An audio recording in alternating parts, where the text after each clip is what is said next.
Vida no campo. Surgiu uma emergência. E agora? O que fazer? Nós sabemos que muitos irmãos, quando mudam para o campo, alguns ficam próximos da cidade, a 10, 15 quilômetros, outros já ficam a 30, 50, 60 quilômetros, até mais a distância em relação à cidade. Então, nós devemos ter coisas práticas, simples. Eu vou compartilhar com vocês aqui o dia a dia da vida no campo, o que fazer em certos tipos de emergência. Eu vou quebrar alguns paradigmas em relação à parte de socorro. Aqui a minha proposta não é fazer curso de primeiros socorros com vocês, nós temos vários cursos excelentes por aí. Aqui nós vamos verificar coisas práticas, o que podemos fazer. E nós vamos ver alguns tipos de emergência, mas antes eu preciso mostrar para vocês que quem cuida de nós é Deus. Eu mudei para o campo e tem cobra, tem escorpião, tem vários tipos de animais peçonhentos, e agora? Confiar no Senhor, porque se a ordem de Deus foi mudar para o campo, Ele vai cuidar de nós. Então, a palavra do Senhor fala assim, em 2 Crônicas 7:14, diz assim: se o meu povo, que se chama pelo meu nome, se humilhar e orar, e buscar a minha face, e se converter dos seus maus caminhos, então eu ouvirei dos céus, e perdoarei os seus pecados, e sararei a sua terra. Então, Deus promete sarar, Deus promete cuidar de nós onde nós estivermos. Se nós formos fiéis, se buscarmos, orarmos, nos humilharmos e convertermos no nosso mau caminho. E aqui em Jeremias 30:17 fala: porque te restaurarei a saúde e te curarei as tuas chagas, diz o Senhor. Vejam as promessas de Deus de restauração, de cuidado, de proteção. Então, é Ele que vai estar cuidando de nós. Nós vamos fazendo a nossa parte, claro, usar os métodos naturais de cura, mas é Ele que vai estar operando a cura, o cuidado e a proteção. E mais um texto que fala em Salmo 91:3, porque Ele te livrará do laço do passarinheiro e da peste perniciosa. Então, tenha essa certeza, não tenham medo de mudar para o campo, porque essa é a vontade de Deus para cada um de nós, esse é o propósito, né? Para que nós tenhamos mais comunhão com Ele, em meio à natureza, mas quando nós nos depararmos com essas situações de emergência, o que fazer? Então, nós vamos estudar hoje, né, vocês vão poder tirar dúvida também, sobre as principais emergências que acontecem no campo. Nós vamos ver queimaduras, fraturas, envenenamento, engasgos, parada cardiorrespiratória. Às vezes, vocês vão ser acionados para socorrer um vizinho que está passando mal, uma pessoa cardiopata que teve algum tipo de mal-estar, picadas de inseto, picada de escorpião, picadas de serpentes, picada de aranhas, feridas e partos. Às vezes vai ser necessário fazer um parto no campo, porque não vai dar tempo de chegar na cidade. Então, eu vou ensinar vocês como fazer um parto. Então, vamos lá. Pena que a gente não está ao vivo, né? Porque eu tinha que mostrar as manobras de como realmente fazer um parto, mas vamos tentar fazer online, um parto online, né? Eu nunca fui obstetra online, não, dei plantão muitos anos na minha vida, mas vamos tentar. Então, nós observamos que nós estamos no campo, nós estamos na área desses animais, né, peçonhentos, né, de insetos, de escorpiões, de serpentes, de aranhas, de taturanas. Então, nós estamos na área deles. Eles vivem nesse ambiente, né, nesse habitat. Então, nós precisamos aprender como lidar com essas questões. Mas vamos lá. Vamos falar um pouquinho sobre queimaduras. As queimaduras são feridas traumáticas, né, causadas, na maioria das vezes, por agentes ou térmicos, que é o fogo, ou químicos, que a gente vai ver alguns exemplos, queimaduras elétricas, radioativas. Radioativas vai ser praticamente impossível no campo, mas nós vamos ver muitas queimaduras térmicas, químicas, elétricas e biológicas provocadas por alguns animais que podem dar queimadura, provocar queimadura. E esses elementos, eles atuam nos tecidos de revestimento do corpo, determinando ou uma destruição parcial ou total da pele, dos anexos da pele, que é o cabelo, unhas, e pode atingir as camadas profundas, até mesmo o tecido celular subcutâneo, atingir órgãos, tendões, ossos, dependendo do grau da queimadura e do agente causador. E pode também a queimadura levar a lesões sistêmicas. O que é isso? Sistêmico. É no corpo todo. Então, vamos lá. Vamos ver aqui os principais agentes causais de queimadura. Os líquidos superaquecidos, como água fervendo, leite, óleo, combustível, pode queimar direto na chama, né, de fogão, de vela, de lareira. É muito comum no campo nós usarmos lareiras ou lampiões, e isso provocar acidentes sérios, né? Ou muita gente usa fogão a lenha e pode encostar numa superfície superaquecida, panela, forno, ferro de passar, eletricidade, né, com descargas elétricas, porque elas ficam ali de forma aérea, então tem que ter muito cuidado quando for instalar a rede elétrica da sua casa no campo, chamar um bom eletricista para poder cuidar nesse sentido, porque, por exemplo, as queimaduras elétricas, elas são extremamente graves, quase sempre fatais.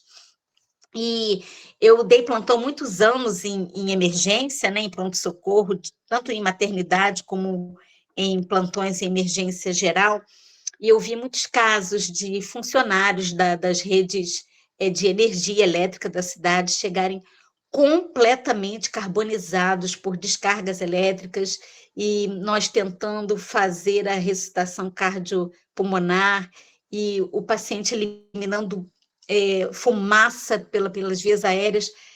Realmente é muito triste esse tipo de queimadura, né? É muito grave, queima o pulmão, então é muito sério. Então a gente tem que ter muito cuidado quando fizer a parte elétrica da casa, deixar tudo muito bem feito. Aqui, por exemplo, a foto de um paciente com queimadura elétrica, uma queimadura gravíssima que atingiu ossos, né? Vocês estão vendo ali. Vocês estão conseguindo visualizar? Então, né? Estamos sim. Ok. Ali, por exemplo, vocês estão vendo 2 ossos do antebraço, o rádio e a ulna, expostos, porque houve uma queimadura gravíssima, né, de 3º grau, e o paciente acabou falecendo, né, caso grave. E nós precisamos entender as camadas da pele. A pele tem a camada superficial, essa camadinha aqui, que nós temos a área dos pelos, que é a epiderme. Logo abaixo da epiderme, que é essa parte que descama, né, com o banho, nós temos a derme, e abaixo da derme, a hipoderme, que é o tecido celular subcutâneo, onde tem a gordura, e ali nascem as glândulas sudoríparas e sebáceas. Então, essas camadas que nós vamos ver, quando elas são atingidas, que tipo de queimadura vai ser. Então, nós vamos ver aqui os principais agentes causais de queimadura, e nós não estamos isentos de ter contato com esses agentes no campo. Por exemplo, agentes químicos, soda cáustica, ácido clorídrico, ácido muriático, que muita gente usa para limpar o chão da casa. Então, eles causam queimaduras sérias. Agentes radioativos, radiação solar, gelo contínuo. Vocês sabiam que o gelo aplicado diretamente, de forma contínua, sem aliviar, ele pode queimar também? Fogos de artifício. Claro que no campo a gente tem muito menos isso, né? Fogos de artifício, que é tão calmo aqui, por exemplo, no Recanto é uma paz. A gente só ouve passarinho, sapo, não tem essa coisa da agitação da cidade. E também plantas e animais, como a urtiga, a lagarta, a água-viva. Então, nós temos vários agentes causadores de queimadura. Então, nós chamamos a queimadura de 1º grau quando ela atinge a camada superficial da pele, que é a epiderme. Não forma bolhas, nós só vemos aquela área hiperemiada, ou seja, vermelha, dá forte ardência, edema, que é inchaço, e ela descama em 4 a 6 dias, no máximo 7 dias. Por exemplo, a queimadura solar. Vários de vocês já tiveram esse tipo de queimadura ficando expostos na praia, à luz solar, principalmente quem mora nas cidades litorâneas e que frequentou praias, né? Já sofreu esse tipo de queimadura de primeiro grau. A queimadura é dita de segundo grau e ela pode ter uma espessura parcial, superficial e profunda quando ela atinge a epiderme e a segunda camada, que é a derme. E nesse caso, ela forma bolhas. Então, é uma bolha rósea, úmida, dolorosa, se ela é superficial, ou uma bolha mais esbranquiçada e mais seca quando ela atinge camadas mais profundas. Essas lesões já demoram um pouco mais a serem restauradas, de 7 a 21 dias. Depois eu vou falar o tratamento de cada uma delas. E a queimadura de terceiro grau é quando atinge as 3 camadas da pele, a epiderme, a derme e a hipoderme, que é a camada do tecido celular subcutâneo ou a camada gordurosa. Ela até pode ser indolor na área de destruição de terminações nervosas, porque quando destrói aqueles nervos daquela área, aquele segmento ali fica indolor. Mas como sempre o paciente que sofreu uma queimadura de terceiro grau, ele tem também a de segundo e de primeiro grau, então ele sente dor, porque ele não vai saber onde ele está tendo a dor ou não. E pode atingir músculos, ossos, vísceras, forma uma placa esbranquiçada ou enegrecida, é extremamente grave e muitas das vezes não reepitelizam, não formam epitélios novos e necessitam de enxerto, né? Fazer uma cirurgia plástica, né? Uma dermatoplastia para enxertar tecido ali.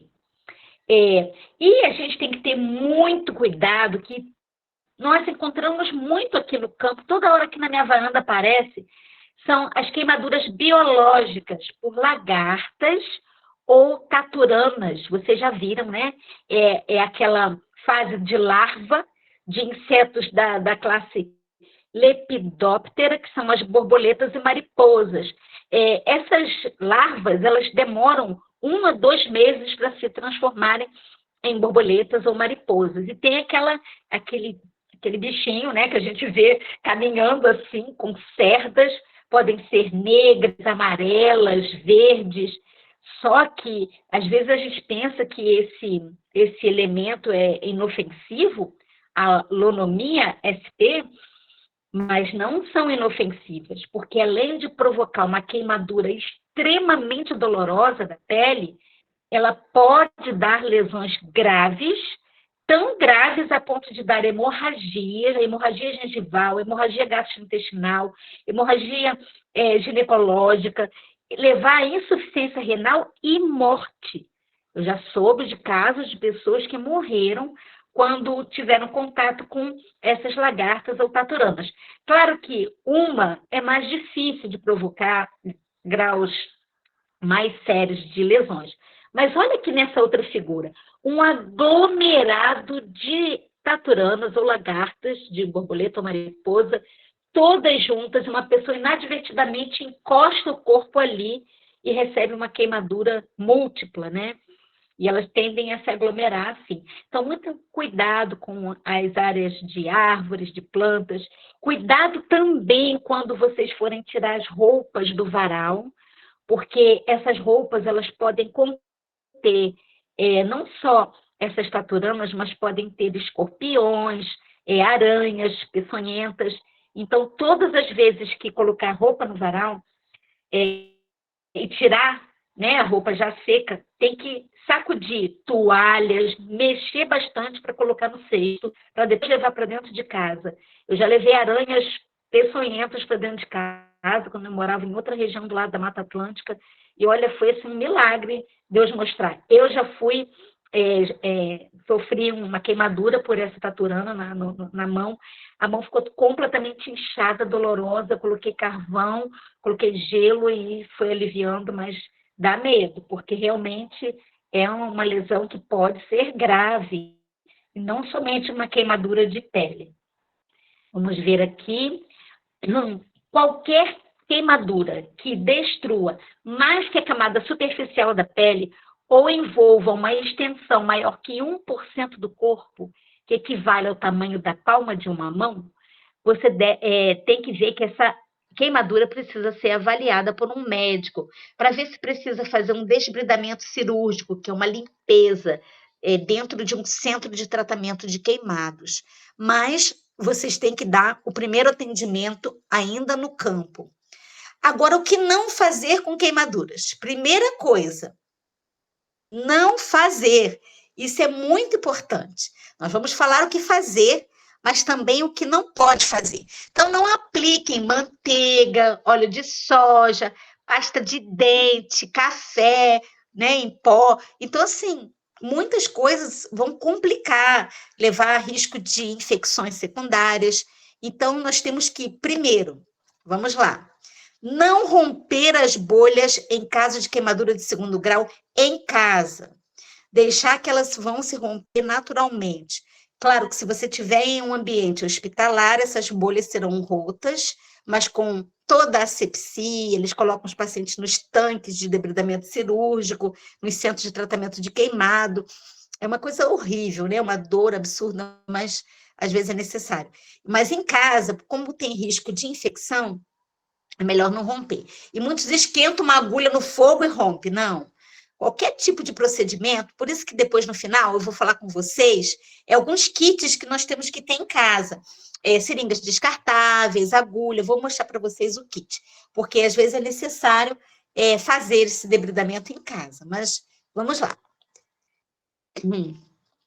Não envolver a área queimada com algodão, de jeito nenhum, porque o algodão solta aquele pelinho. Aliás, é muito pouco que a gente usa o algodão em emergências, né? Ele solta o pelo. Então, a primeira coisa é esfriar e limpar a lesão com água fria, corrente, não muito gelada, porque senão vai doer muito. E por 15 minutos, deixa lá em água corrente, não água muito forte, e 15 minutos para esfriar.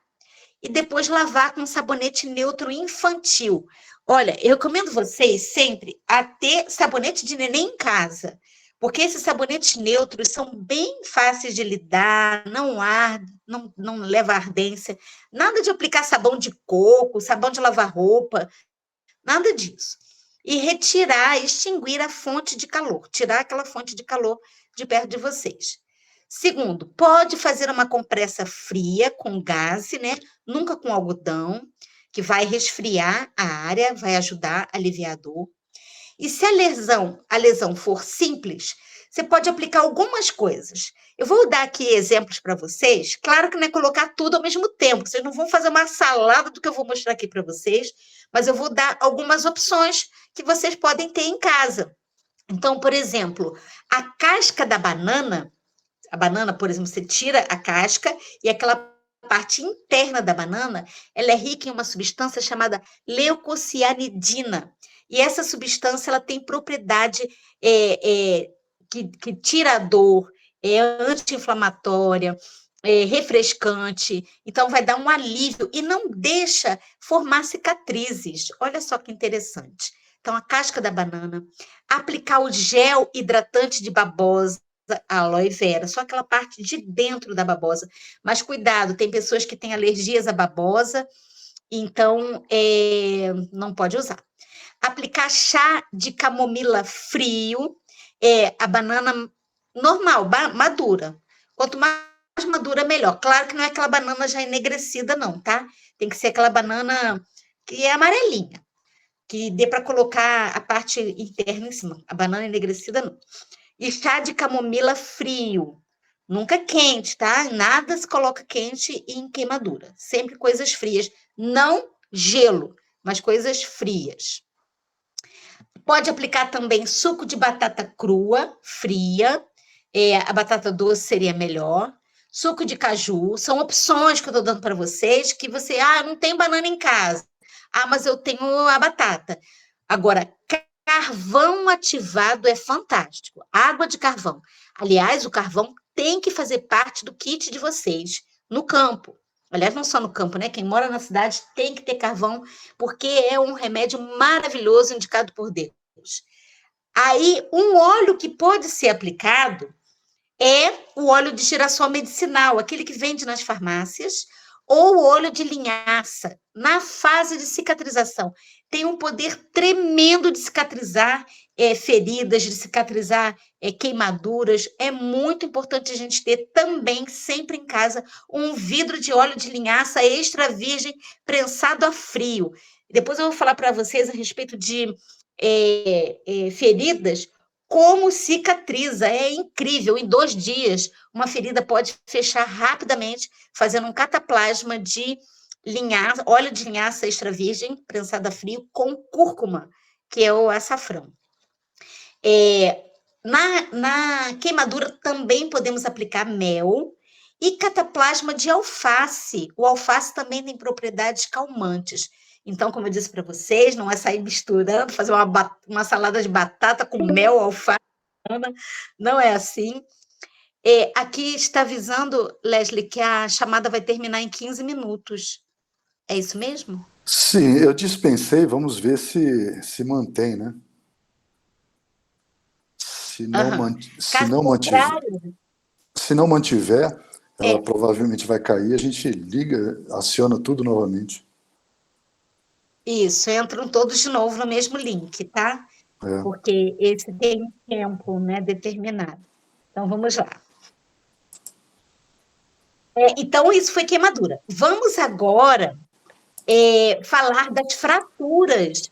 É muito comum a fratura no campo, né? Só que vocês não vão tratar de fraturas no campo, mas eu vou mostrar o que deve ser feito como emergência, no primeiro atendimento a uma pessoa que sofreu uma fratura, caindo de cavalo, ou caiu num buraco. Então, vamos lá. Então, as fraturas, elas são classificadas em simples, quando 2 partes do osso é separado, mas não tem desvio ósseo. Ela é chamada de cominutiva, que tem vários pedaços, né? Essas fraturas formam vários fragmentos. E a fratura é chamada de aberta ou exposta, quando há desvio e uma parte do osso fica exteriorizado ou a pele é perfurada e você já vê o osso lá dentro. Então, assim, elas são classificadas em simples ou complicadas. Seja lá qual for a fratura, primeira coisa, não fazer. Não tente recolocar o osso no lugar. Essa é a função do ortopedista de plantão na emergência. E o ortopedista vai fazer o que a gente chama de redução de fratura, quando é possível, uma redução não cirúrgica, tá? Então, ele vai colocar o osso no lugar. Mas quando a fratura é de redução cirúrgica, a pessoa vai ser encaminhada para uma cirurgia, para botar placa, parafuso, seja lá o que for. Mas a primeira coisa, não tente recolocar o osso no lugar. Segundo, em caso de fratura exposta, com perfuração de pele, vejam bem, ela já é considerada exposta ou aberta, mesmo que o osso não perfure e fique para fora. Abriu uma solução de continuidade, ou seja, tem pele aberta, você vê o osso lá dentro, mesmo que ele não esteja exteriorizado, é uma fratura complicada. Então, não aplique nenhuma substância nessa ferida aberta. Em suspeita de fratura de coluna, que é grave, não mobilizar o paciente, nem tentar levantá-lo. Tem que estabilizar a coluna, deixar bem ele retinho, não tentar levantar, porque pode lesionar a medula espinhal. Então, qual é o tratamento no campo? Vocês vão ver dor, edema, equimose, deformidade. Olha aqui, por exemplo, essa fratura de punho. Há uma deformidade grande aqui da ulna, né, desse osso aqui da parte do antebraço. Então, a única coisa que você vai fazer é dar algum chá anti-inflamatório, alguma coisa para aliviar a dor, imobilizar e colocar gelo local. Só. Não vai tentar colocar no lugar. Então, pode usar os chás analgésicos, como eu falei, anti-inflamatórios fitoterápicos, como erva baleeira, equinácea. Vocês podem usar artemísia, trançagem, sálvia, açafrão, gengibre. Pode fazer um conjunto de chás anti-inflamatórios até que a pessoa possa ser translocada para uma emergência mais próxima. Então, a única coisa que vocês vão fazer é uma imobilização por tipóia, se for, por exemplo, no braço, né, ou antebraço. Então, é fácil fazer. Vocês têm que ter já um pano cortado em forma de triângulo e colocar o braço e o antebraço da pessoa assim. Essa parte aqui vai para trás do pescoço, essa parte aqui vai dobrar sobre o antebraço e amarrar aqui atrás, e essa parte que vai ficar solta, você vai botar um alfinete. Pronto. Faz uma contenção ainda com uma outra faixa, e assim o paciente pode ser transportado. Fica mais fácil, tá bom? Então, é isso em relação à fratura. Vamos lá. Agora vamos falar sobre envenenamento. É muito sério o envenenamento, principalmente adultos. É mais difícil, a não ser que ele coloque um veneno dentro de um frasco não rotulado, né, como perigoso. Mas é mais comum o envenenamento de idosos, de crianças e de animais. Então, os agentes quase sempre que são causadores de envenenamento são os inseticidas, os raticidas. É muito comum as pessoas colocarem veneno de rato espalhados lá no campo e perderem seus animais de estimação, porque o animal de estimação, o cachorrinho, fuça, vai lá e come um veneno. Ah, mas eu botei para o rato. Botou para o rato, mas perdeu o seu cachorro que vivia com você há mais de 10 anos. Então, tem que ter muito cuidado para não usar esse tipo de agente para matar essas pestes, né? Tipo rato. Melhor colocar aquela cola, ou ratoeira, alguma outra coisa assim. Então, não usar raticidas. Pesticidas também podem causar envenenamento. Plantas também podem causar. Certos medicamentos. Soda cáustica, que é extremamente grave o acidente com soda cáustica, queima todo o trato digestório. E o que não fazer em caso de envenenamento? Primeiro, não provocar vômito. Não provoque vômito. Segundo, não dê água em quantidade ou sucos em caso de envenenamento. Vamos ver o que a gente vai fazer. A primeira coisa é retirar do paciente a fonte do envenenamento. Então, você corta a roupa do paciente para tirar o máximo do contato daquele veneno com a pele do paciente, tá? Coloca ele de forma confortável, num ambiente que ele possa estar bem instalado, respirando bem. Então, retire a roupa contendo líquido venenoso, verifique o grau de consciência do paciente, e se ele tiver consciente, se ele tiver acordado e puder ingerir, dê carvão ativado, concentrado, com o mínimo de água, para absorver o veneno. Vejam bem, não é absorver, é adsorver. O que é isso? Ele vai puxar o veneno para ele e eliminar. Tá? Então, o carvão é um remédio fantástico, tremendo, que nós temos que ter sempre nas nossas casas, tanto para aplicações externas em cataplasmas, como também para uso interno via oral. E levar ao hospital mais próximo da residência para aplicação de antídotos. Às vezes é necessário, por exemplo, em casos de veneno de rato, né, ou certos tipos de venenos, usar substâncias mesmo aplicadas na emergência, né? Então, assim, que o médico vai fazer. Então, são coisas que a gente não tem como utilizar no campo. Então, faz aquele primeiro atendimento, dê o carvão e leva para o hospital. Tem casos que tem que usar atropina em doses altas. Uma vez, uma cachorrinha minha comeu um pão que a vizinha jogou com chuminho, aquele veneno de rato, para matar uns pombos lá, e a minha cachorra comeu.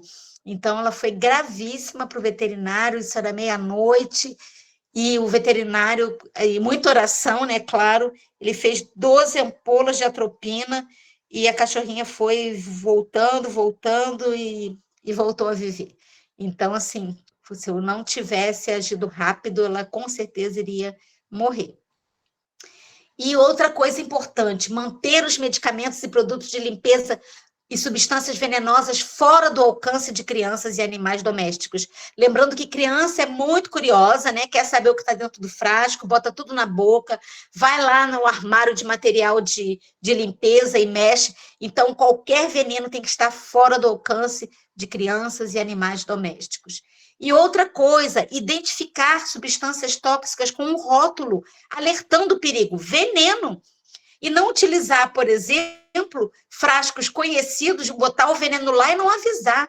Então, sempre com rótulos, é um veneno, com letras garrafais, de forma que quem é adulto ou alguém que possa ler, entender que aquilo ali é um veneno. Vamos agora falar sobre o engasgo. O que é o engasgo? É quando algum corpo estranho passa através da faringe, que é aquela parte que está onde passa o alimento e o ar, e pode entrar pelo orifício errado, e em vez de se encaminhar para o esôfago, por exemplo, um alimento, ele vai se encaminhar para a parte anterior, que é a laringe, e atingir as vias respiratórias e adentrar a traqueia. Então, a pessoa fica com aquela agonia engasgada, e 4 sinais indicam que a pessoa está com essa situação grave de engasgo. Primeiro, é a incapacidade de falar, ela não consegue falar. É a incapacidade de respirar, incapacidade de tossir e levar as mãos na garganta, aquele sinal de asfixia. É muito terrível isso, né? Então, nós vamos realmente ter que agir rápido, porque o paciente pode morrer rapidamente. Então, o que não fazer? Vejam bem, é como está aqui nessa figura. Se você não estiver visualizando o corpo estranho, abriu a boca, o corpo estranho não está ali, é acessível, não tente retirá-lo, pois poderá empurrar para as vias respiratórias mais profundamente. Agora, se ele está visível, você tem como pescá-lo com algum instrumento e tirar, tudo bem. Mas, se não, é melhor não tentar descobrir, porque ele já pode estar localizado na via respiratória. Doutora, então, a primeira coisa... Oi? Doutor André, como acho que falta um minuto e pouco, eu disponibilizei no grupo e para a senhora também um novo link, se vocês já puderem migrar para um novo link, assim nós teremos aí, acho que um intervalinho de uns minutinhos, para que vocês saiam desse e vão para o outro. Não pode ser o mesmo, né? Tem que ser outro. Por via das dúvidas, eu não sei, por via das dúvidas eu não estou testando, não estou usando o mesmo, estou usando o novo. Boa tarde, irmão. Você disponibilizou em qual grupo? Porque o Conectar com Deus está sem o link ainda. O grupo da obra médico-missionária.